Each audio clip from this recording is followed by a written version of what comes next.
I'm Max Brantley with the Arkansas Times. It's Monday, November 3rd, the day before Election Day in the United States and Arkansas. Sunday, we saw Bill Clinton, the former president, making one last valiant stand to do a campaign run around Arkansas like he did in his own days here to rally the troops for Democratic candidates on the ballot.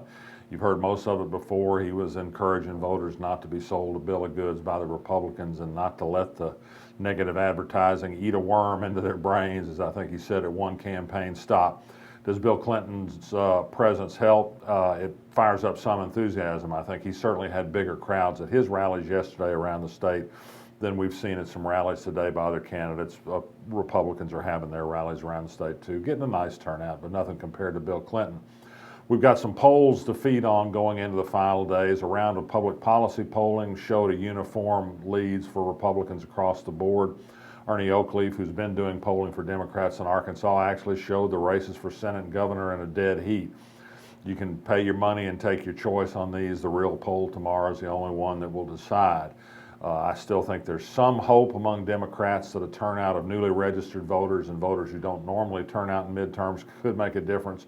But I think you can't help but look hard at the public policy polling results on the 7 statewide constitutional offices with nearly identical margins for Republican candidates over Democrats in each race. That is, there's no differentiation whether it's a well-known candidate or it's not a well-known candidate.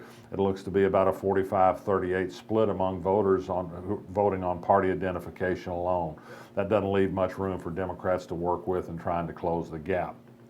Other news today that is related to the election, I don't have a result yet, but there's a hearing in Saline County today that should decide whether or not Saline County voters' votes will be counted on a measure to allow local sales of alcohol. The Supreme Court sent that case back to Circuit Judge Grisham Phillips Friday afternoon after we taped this program. I think I predicted that was what was going to happen. The court said that some signatures that had not been counted should be counted.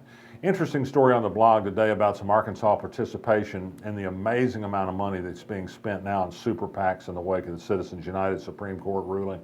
42 men, I should say 41 men and 1 woman, account for $200 million of the $600 million that are put into these super PACs. They're spending more in super PACs than the parties themselves are spending.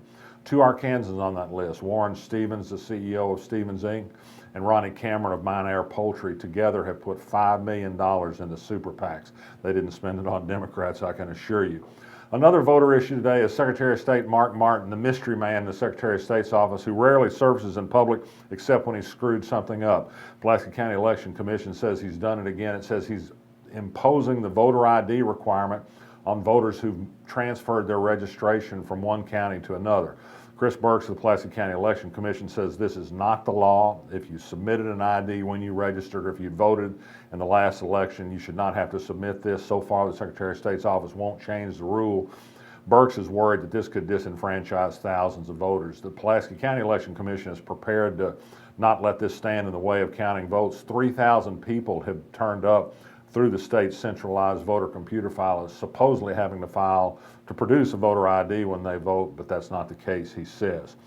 Other news today, there's going to be a lawsuit filed this afternoon against the Metropolitan Housing Alliance. That's the Little Rock Housing Authority, in the news lately for refusing to release documents. The Arkansas Democrat-Gazette, this is a much worse allegation that they are throwing people out of their projects without due process of the law. Some 3,000 people have lost their homes. That could be a big story.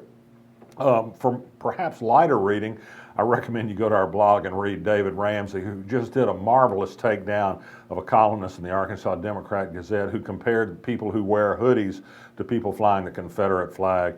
You got to read it to believe what Dana Kelly said. And finally, if you want a little bit of entertainment, remember Gus Malzahn, the former Arkansas football coach who's now leading Auburn to great glory in the SEC.